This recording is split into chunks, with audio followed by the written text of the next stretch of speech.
Hello, ഇന്ന് ഞാൻ വന്നിട്ടില്ല ഈ ചൂട് സമയത്ത് കുടിക്കാൻ പറ്റിയ നല്ലൊരു ഡ്രിങ്കുമായിട്ടാണ് കേട്ടോ.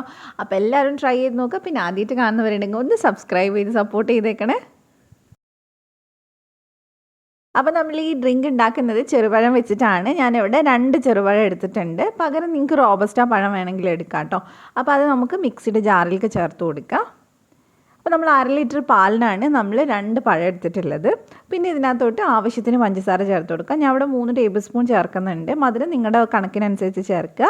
പിന്നെ നമ്മൾ തിളപ്പിച്ച് ആറ്റിയിട്ട് തണുപ്പിച്ചെടുത്തിട്ടുള്ള പാലാണ് കേട്ടോ. കുറച്ച് ഒഴിച്ചിട്ട് ആദ്യം ഒന്ന് അടിച്ചെടുക്കുക. പഴം ഒന്ന് അടിയാൻ മാത്രം നമ്മൾ ആദ്യം പാൽ ചേർത്താൽ മതി.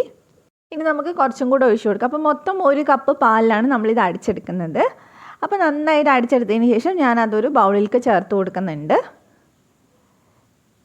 ഇനി ഇതിനകത്തോട്ട് നമുക്ക് 1 കപ്പ് പാലും കൂടെ ചേർത്ത് കൊടുക്കാം. അപ്പോൾ അതും നമ്മൾ നേരത്തെ ചെയ്ത പോലെ തന്നെ തിളപ്പിച്ചിട്ട് തണുപ്പിച്ചെടുത്തിട്ടുള്ള പാലാണ്. അതിൻ്റെ കൂടെ നമ്മൾ ചേർത്ത് കൊടുക്കുന്നത് പിസ്ത എസൻസ് ആണ്. അപ്പോൾ അത് ഒരു 2-3 ഡ്രോപ്പ് ഒഴിച്ചു കൊടുക്കുക. നിങ്ങൾക്ക് എത്രത്തോളം ഫ്ലേവർ വേണോ അതിനനുസരിച്ച് ഒഴിച്ചു കൊടുത്താൽ മതി. എന്നിട്ട് നന്നായിട്ടൊന്ന് മിക്സ് ചെയ്തെടുക്കുക. ശരിക്കും ഒരു ഐസ്ക്രീം ഡ്രിങ്കൊക്കെ കഴിക്കുന്ന ഒരു ഫീൽ ഉണ്ടാവും കേട്ടോ ഇത് കുടിക്കുന്ന സമയത്ത്. അപ്പോൾ നന്നായിട്ട് നമ്മൾ മിക്സ് ചെയ്തെടുത്തിട്ടുണ്ട്.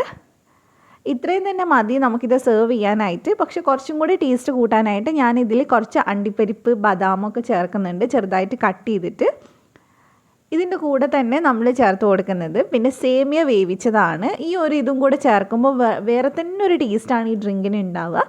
നമ്മൾ നോർമൽ സേമിയ ആയാലും മതി. ഞാൻ കുറച്ചും കൂടെ തിന്നായിട്ടുള്ള സേമിയ എടുത്തിട്ടില്ല. ഒരു 1/4 കപ്പ് സേമിയ നന്നായിട്ടൊന്ന് വേവിച്ചിട്ട് ഇതിനകത്തോട്ട് ചേർത്ത് മിക്സ് ചെയ്താൽ മതി. നല്ല ടേസ്റ്റിയാണ് ഇനി ഇത് കുടിക്കാനായിട്ട്. കുറച്ച് ഐസ് ക്യൂബ്സ് ഇട്ട് നിങ്ങൾക്ക് സെർവ് ചെയ്യാം, അല്ലെങ്കിൽ ഒന്നും കൂടെ തണുപ്പിച്ചിട്ട് വേണമെങ്കിൽ അങ്ങനെ വേണമെങ്കിലും സെർവ് ചെയ്യാം. അപ്പോൾ എല്ലാവരും ട്രൈ ചെയ്ത് നോക്കുക. നല്ല ടേസ്റ്റി ആയിട്ടുള്ളൊരു ഡ്രിങ്കാണ്. നിങ്ങൾക്ക് റെസിപ്പി ഇഷ്ടമായിട്ടുണ്ടെങ്കിൽ ഒന്ന് ട്രൈ ചെയ്തിട്ട് ഫീഡ്ബാക്ക് പറയാം. അതുപോലെ തന്നെ ചാനൽ സബ്സ്ക്രൈബ് ചെയ്യാതെ കാണുന്ന ആരെങ്കിലും ഉണ്ടെങ്കിൽ ഒന്ന് സബ്സ്ക്രൈബ് ചെയ്ത് സപ്പോർട്ട് ചെയ്തേക്കണേ. അപ്പോൾ നമുക്ക് മറ്റൊരു നല്ല വീഡിയോ ആയിട്ട് വീണ്ടും കാണാം ഇൻഷാ അല്ലാ. Thank you for watching.